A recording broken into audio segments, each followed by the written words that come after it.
Hi students, நம்ம இந்த வீடியோல CBSE class 11 ஸ்டூடெண்ட்ஸ்க்கான straight lines miscellaneousல question number 9 ல இருந்து பார்க்க போறோம். இதுக்கு முன்னாடி இருக்க எல்லா क्वेश्चंसும் நம்ம சேனல்ல அவேலபிளா இருக்கு. தேவைப்பட்ட ஸ்டூடெண்ட் பார்த்துக்கோங்க. Question number 9 ல if the three lines whose equations are y is equal to m1x plus c1 அதே மாதிரி y is equal to m2x plus c2 அதே மாதிரி 3 ல கொடுத்திருக்காங்க. ஆர் கான்கரண்டா இருந்ததுன்னா show that அப்படின்னு இங்க ஒரு கண்டிஷன் இருக்கு. ஸோ கான்கரண்ட் அப்படின்னா மூணு லைனும் ஒரு பாயிண்ட் வழியா பாஸ் ஆயிருக்கு அப்படின்னு நம்மள ப்ரூஃப் எடுத்தோம்னா இந்த கண்டிஷன் வருதுன்னு காமிக்க சொல்லியிருக்காங்க. ஸோ இதான் நமக்கு கொடுத்துருந்த கொஸ்டின். 3 லைன்ஸ் இதில் கொடுத்துருக்காங்க பாருங்கள். இதில் வந்து ஃபஸ்ட் லைனை வந்து ஃபஸ்ட் ஈக்குவேஷனும், ரெண்டாவது லைன் வந்து செகண்ட் ஈக்குவேஷன், மூணாவது லைன் வந்து தேர்ட் ஈக்குவேஷன் அப்படின்னு எடுத்துக்கலாம். எடுத்துகிட்டு மூணு பேரும் கான்கரண்ட் அப்படின்னா இப்படி ஒரே பாயிண்ட் வழியாக மூணு பேரும் பாஸ் ஆகிருக்காங்கன்னு அர்த்தம். இல்லை ஏதாவது ரெண்டு லைனை சால்வ் பண்ணி இந்த பாயிண்ட் ஆஃப் இன்டர்செக்ஷனை கண்டுபிடிச்சிட்டு அந்த பாயிண்ட்டை கொண்டு போய் இந்த மூணாவது லைனில் சப்ஸ்டியூட் பண்ணி சாட்டிஸ்ஃபை ஆச்சுன்னா அவங்க மூணு பேரும் கான்கரண்ட்டாக இருக்காங்க அப்படின்னு அர்த்தம். நம்ம இந்த முதல் ரெண்டு ஈக்குவேஷனை முதல்ல சால்வ் பண்ணிக்கலாம். So solve first and two எது வேணாலும் எடுக்கலாம். நான் 1 and 2 எடுத்திருக்கேன். ஃபஸ்ட் ஈக்குவேஷன் அவங்க கொடுத்துருக்கிறது y is equal to m1x plus c. Second ஈக்குவேஷனில் y is equal to m2x plus c அப்படின்னு இருக்குது எலிமினேஷன் மெத்தடில். ஸோ ரெண்டுமே y இருக்கிறதுனால ரெண்டாவது ஈக்குவேஷனுக்கு சிம்பிள் மாற்றிக்கலாம். இப்படி மாற்றிட்டு ப்ளஸ் ஒய்யும் மைனஸ் ஒய்யும் கேன்சல் ஆகிடுச்சு. இவங்களை மைனஸ் பண்ணும்போது m1x மைனஸ் m2x இது ப்ளஸ் இங்கே ஃபஸ்ட் ஈக்குவேஷனுக்கு c1 ரெண்டாவது ஈக்குவேஷனுக்கு c2ன்னு கொடுத்துருக்காங்க. இது c1 இது c2. இப்போ c1 மைனஸ் c2 அப்படின்னு எழுதிடலாம். இப்போ இந்த ஈக்குவேஷனில் இந்த பக்கம் எந்த டேர்மும் இல்லாததுனால இங்கே 0 அப்படின்னு எழுதியிருக்கணும். இப்போ இதில் வந்து எக்ஸை தான் நம்ம ஃபைண்ட் பண்ண போகிறோம். எக்ஸை ஃபைண்ட் பண்ணுறதுக்கு இப்போ இந்த பக்கம் மைனஸ் c2 இருக்குது, இந்த பக்கம் எடுத்துகிட்டு வரும்போது ப்ளஸ் c2 ஆகிடும். இந்த பக்கம் இருக்கிற ப்ளஸ் c1 அந்த பக்கம் எடுத்துகிட்டு வந்தால் மைனஸ் c1 கிடச்சிருக்கும். இவங்க ரெண்டு பேர்கிட்டையுமே எக்ஸ் காமனாக இருக்கிறதுனால எக்ஸை காமனாக இப்படி வெளியில் எடுத்துட்டிங்கன்னா இங்கே உள்ள m1 இங்கே m2 இருந்திருக்கும். இப்போ m1 மைனஸ் m2 அப்படின்னு எழுதிக்கலாம். நமக்கு எக்ஸ் மட்டும் தான் வேணும். அப்போ இந்த மல்டிப்பிள் இருக்க டேர்ம் அங்கே எடுத்துகிட்டு போனால் டிவிஷனுக்கு வரும். அப்போ x is equal to c2 minus c1 by m1 minus m2 இதுதான் உங்களோட எக்ஸோட வேல்யூ. இந்த எக்ஸோட வேல்யூவை எடுத்துகிட்டு போய் ஏதாவது ஒரு ஈக்குவேஷனை சப்ஸ்டியூட் பண்ணால் ஒய் வேல்யூவை கண்டுபிடிச்சிடலாம். ஸோ சப்ஸ்டியூட் எக்ஸ் இன் ஈக்குவேஷன் 1 இங்கே இருக்குது. இதில் சப்ஸ்டியூட் பண்ண போகிறோம். இப்போ y is equal to m1x plus c1 அந்த m1 அப்படியே வச்சுட்டு இந்த எக்ஸுக்கு பதிலாக நம்ம கண்டுபிடிச்சி இந்த எக்ஸை சப்ஸ்டியூட் பண்ண போகிறோம். அதான் c2 minus c1 divided by m1 minus m2 எக்ஸை சப்ஸ்டியூட் பண்ணியாச்சு. இங்கே ப்ளஸ் c1 அப்படின்னு இருக்குது. ப்ளஸ் c1 எழுதிக்கோங்க.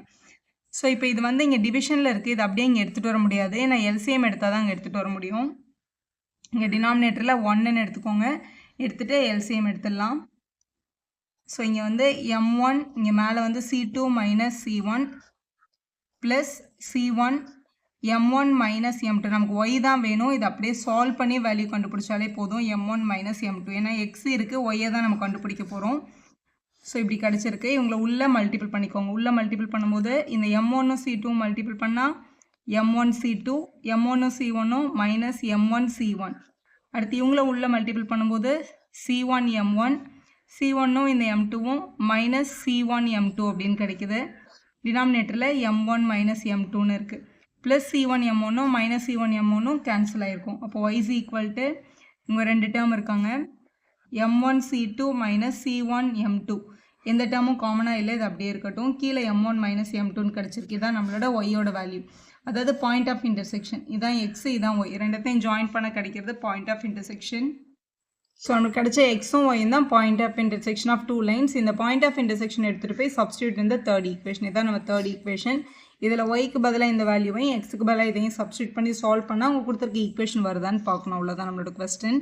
ஸோ இந்த ஒய்க்கு பதிலாக இங்கே கிடைச்ச வேல்யூ அதாவது m1 c2 minus c1 m2 divided by m1 minus m2 இதான் நம்மளோட ஒய்யோட வேல்யூ.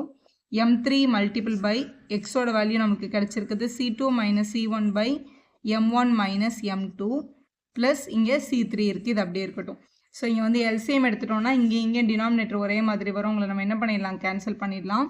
ஸோ இங்கே அப்படியே இருக்கட்டும். m1 c2 மைனஸ் இது பார்க்க தான் பெருசாக இருக்கும், நான் சால்வ் பண்ணுறது ரொம்ப ஈஸி. திருப்பி அதே டேர்ம்ஸை தான் எழுதுகிற மாதிரி இருக்கும். இங்கே c3 கீழே 1 போட்டுட்டு எல்சிஎம் எடுக்கும்போது 1 இங்கே மல்டிபிள் பண்ணால் அதே டேர்ம்ஸ் வரும். இங்கே m1 மைனஸ் m2 மல்டிபிள் ஆகும். இந்த m3 உள்ளே கொண்டு போய்க்கலாம்.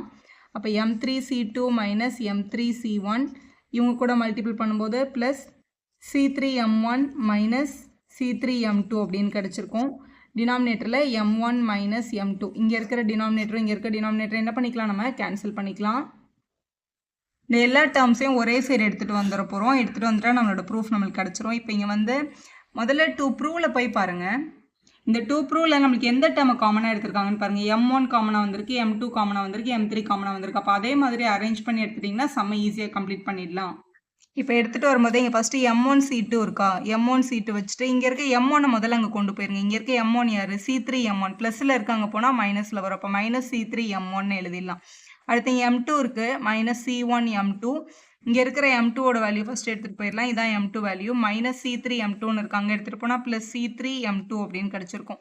அடுத்து இங்கே ஒரு M3 டேர்ம் இருக்குது, அந்த சைடு எடுத்துகிட்டு போயிடலாம். ஸோ -M3 C2, இன்னொரு M3 டேர்ம் இருக்குது. So plus M3 C1 = 0. இப்போ இவங்க ரெண்டு பேருக்கும் M1 காமன் வெளியில் எடுத்துட்டோம்னா C2 - C3ன்னு கிடச்சிருப்பாங்க. இவங்க ரெண்டு பேருக்கும் நம்மளுக்கு கண்டிப்பாக பாசிட்டிவாக தான் வெளியே எடுக்கணும். நம்மளுக்கு அப்படி தான் ப்ரூஃப் இருக்குது. அதனால் +M2வை வெளியில் எடுத்துட்டோம்னா இங்கே ஒரு C3யும் இந்த இடத்துல ஒரு -C1ம் இருப்பாங்க, அதை எழுதிக்கணும். இவங்க ரெண்டு பேருக்கும் +M3யை காமனாக எடுத்துட்டோம் அப்படின்னா இந்த இடத்துல ஒரு C1 இருக்கும், இந்த இடத்துல ஒரு -C2 அப்படின்னு இருந்திருக்கும். அப்போ =0. இதான் உங்களுக்கு வந்து கேட்டிருக்காங்க.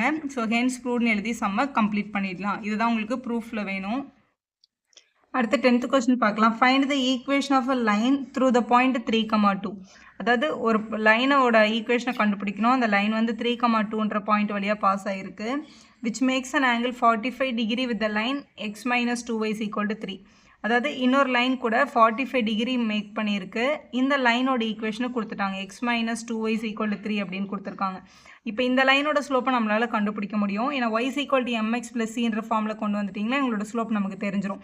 இப்போ இதில் வந்து -2y அந்த பக்கம் கொண்டு போயிட்டு 3 இங்கே கொண்டு வந்தோம் அப்படின்னா x - 3 = 2y. மல்டிப்பிள் இருக்க 2 இங்கே வந்தால் டிவிஷனுக்கு வரும். அப்போ y = x/2 - 3/2 அப்படின்னு எழுதிக்கலாம். அப்போ இது பார்க்க y = mx + c மாதிரி இருக்குது. அப்போ mோட பிளேஸில் இங்கே என்ன இருக்குது, 1/2 இருக்குது.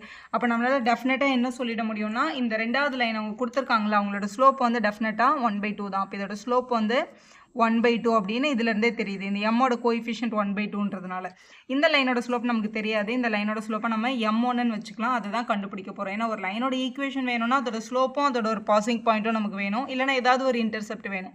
இதில் பாசிங் பாயிண்ட்டு கொடுத்துட்டாங்க, இதோட ஸ்லோப் தெரிஞ்சால் போதும் நமக்கு. ரெண்டு லைனுக்கு நடுவில் இருக்க ஆங்கிளை நமக்கு கொடுத்துட்டதுனால angle between any two lines வந்து tan θன்னு சொல்லுவோம் நம்ம. tan θ = modulus of M2 - M1/1 + M1 M2. இது வந்து M1 M2ன்றது அந்த கொடுத்துருக்க ரெண்டு லைனோட ஸ்லோப் தான். இதில் வந்து M1ஓட வேல்யூ தெரியாது. இது வந்து ரெண்டாவது லைன் வந்து M2ன்னு வச்சுக்கலாம். M2ஓட ஸ்லோப் வந்து நமக்கு என்னன்னு தெரியும், 1/2ன்னு தெரியும். அப்போ இந்த M2ஓட பிளேஸில் இந்த 1/2வை சப்ஸ்டியூட் பண்ணி M1 நம்மளால் ஃபைண்ட் பண்ணிட முடியும். அப்போ tan θ = M2க்கு பதிலாக 1/2 - M1 நமக்கு தெரியாது /1 + M1 × 1/2 இப்படி எழுதிக்கலாம். ஸோ சால்வ் பண்ணும்போது மேலே LCM எடுத்தோம்னா 1 - 2 டைம்ஸ் M1/2ன்னு கிடைக்கும். இங்கே மல்டிப்பிளில் தான் இருக்குது. இப்போ 1 + M1/2 அப்படின்னு வரும். இந்த 2 இங்கே LCM எடுத்தோம்னா இங்கே 2 போட்டு இங்கே டினாமினேட்டர் இப்படி 2ன்னு எழுதிடலாம். இந்த 2வும் இந்த 2வும் என்ன ஆகிடும், கேன்சல் ஆகிடும். இப்போ இந்த ரிமைனிங் இருக்கிற டேர்ம்ஸ் நம்மளோட tan θல இருக்குது. இப்போ tan θ = நியூமரேட்டரில் வந்து 1 - 2 M1ம் டினாமினேட்டரில் 2 + M1 அப்படின்னு கிடச்சிருக்கு. இது மாடுலஸில் இருக்கிறதுனால இவங்களை ரெண்டு கேஸ் எடுத்து நம்ம சால்வ் பண்ணணும். ஏன்னா இந்த உள்ளே இருக்க டேர்ம் பாசிட்டிவாகவும் இருந்திருக்கலாம், நெகட்டிவாகவும் இருந்திருக்கலாம். அதனால் ப்ளஸ்ன்னு வச்சு ஒரு தடவை சால்வ் பண்ணணும், மைனஸ்ன்னு வச்சு ஒரு தடவை சால்வ் பண்ணணும். இதில் தீட்டாவுக்கு பதிலாக இங்கே என்ன கொடுத்துட்டாங்கன்னா 45 டிகிரின்னு கொடுத்துட்டாங்க. ஸோ இந்த தீட்டாவோட பிளேஸில் நம்ம என்னென்னு சப்ஸ்டியூட் பண்ணிடலாம், 45 டிகிரின்னு சப்ஸ்டியூட் பண்ணிடலாம். இப்போ tan 45 டிகிரிஸ் ஈக்குவல்ட்டுன்னு எழுதிட்டோம்னா tan 45 table value 1. So 1 is ஈக்குவல்ட்டுன்னு எடுத்துக்க போகிறோம். ரெண்டு கேஸ் எடுக்கணும். 1 is equal to positive of 1 - 2 M1/2 + M1 இது ஒரு கேஸ். இன்னொரு கேஸ் வந்து 1 is equal to minus of 1 - 2 M1/2 + M1. எப்போவுமே மாடுலஸில் கொஸ்டின் இருந்ததுன்னா இதை ப்ளஸ்ன்னு வச்சு ஒரு தடவை மைனஸ்ன்னு வச்சு ஒரு தடவை சால்வ் பண்ணி தான் கண்டுபிடிக்கணும்.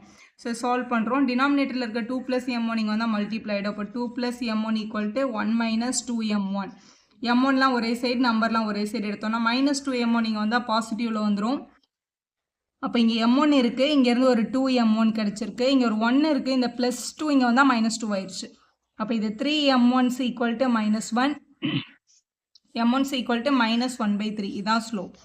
இவங்களுக்கு மைனஸில் இருக்காங்க, நியூமரேட்டரில் மைனஸ் வச்சுக்கலாம். டினாமினேட்டரில் இருக்க இந்த 2 + M1 1 கூட மல்டிப்ளானா அதே 2 + M1 ஈக்குவல் டு மைனஸ் உள்ள போச்சுன்னா -1 + 2 M1 அப்படின்னு கிடைக்கும். -1 இந்த பக்கம் எடுத்துகிட்டு வந்துட்டோம்னா +1 ஆகிடும். m1 அந்த பக்கம் போனால் மைனஸ் m1 அப்படின்னு கிடச்சிருக்கும். இது சப்ட்ராக்ட் பண்ணால் m1, இவங்களை ஆட் பண்ணால் 3. இப்போ m is equal to 3ன்னு ஒரு ஆப்ஷன் கிடச்சிருக்கு. அப்போ இந்த ஸ்லோப் வச்சு ஒரு ஈக்குவேஷனும் இந்த ஸ்லோப் வச்சு ஒரு ஈக்குவேஷனும் நம்ம எழுதிடலாம். the line passing through the point, அப்போ ஸ்லோப்பும் தெரிஞ்சதுன்னா ஈக்குவேஷன் ஆஃப் த ஸ்ட்ரெயிட் லைனோட ஃபார்முலா. ஸோ பாசிங் பாயிண்ட் நமக்கு கொஸ்டின்ல சொல்லியிருந்தாங்க. பாசிங் பாயிண்ட் வந்து 3,2 அப்படின்னு சொல்லியிருந்தாங்க. அப்போ 3,2 தான் நம்ம x1, y1 அப்படின்னு எடுத்துக்கணும். இதான் ஈக்குவேஷன் ஆஃப் த ஸ்ட்ரெயிட் லைனோட ஃபார்முலா. mன்றது ஸ்லோப், x1, y1ன்றது பாசிங் பாயிண்ட். எக்ஸுக்கும் வைக்கும் பதிலாக எந்த வேல்யூவும் சப்ஸ்டியூட் பண்ணக்கூடாது. இப்போ இந்த ஸ்லோப்பை வச்சு ஒரு ஈக்குவேஷன், இந்த ஸ்லோப்பை வச்சு ஒரு ஈக்குவேஷன் எழுதிக்கோங்க இந்த ஃபார்முலாவில். முதல்ல y minus y1. So y minus y1க்கு பதிலாக இங்கே 2 இருக்குது. m into x minus x1. mக்கு இங்கே minus 1/3 நம்ம கண்டுபிடிச்சிருக்கோம். x minus x1ஓட வேல்யூ இங்கே 3.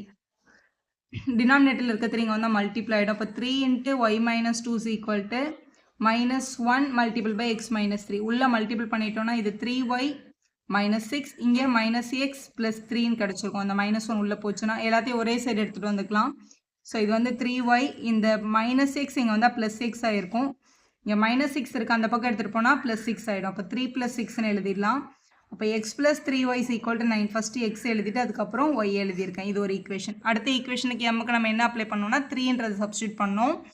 இங்கே y மைனஸ் y1 அதே நம்பர் 2, எம்முக்கு பதிலாக இங்கே கண்டுபிடிச்சி வச்சுருக்க 3, x மைனஸ் x1க்கு பதிலாக இந்த 3யை சப்ஸ்டியூட் பண்ணியிருக்கணும். அப்போ y minus 2 is equal to 3 into x 3x, 3 3s are 9. So எல்லா டேர்மையும் ஒரே சைடு எடுத்துகிட்டு வந்துக்கலாம். x இங்கே பாசிட்டிவில் இருக்கிறதுனால ப்ளஸ் y அந்த பக்கம் எடுத்துகிட்டு போகிறேன். அப்போ 3x மைனஸ் y, இங்கே ஆல்ரெடி -2 இருக்குது. இந்த -9 இந்த பக்கம் வந்தால் +9 ஆகிருக்கும். அப்போ 7 is equal to 3x minus y அப்படின்னு கிடச்சிருக்குல. இது ஒரு ஈக்குவேஷன். இந்த ரெண்டு ஈக்குவேஷனுமே அவங்க கொடுத்துருக்க லைனோட 45 டிகிரி மேக் பண்ணுறதா அர்த்தம். இப்படி எழுதி கம்ப்ளீட் பண்ணிடுங்க. வீடியோ யூஸ்ஃபுல்லாக இருந்தால் ஒரு லைக் போடுங்க, உங்கள் ஃப்ரெண்ட்ஸ்க்கும் ஷேர் பண்ணுங்கள். Subscriber channel for more videos.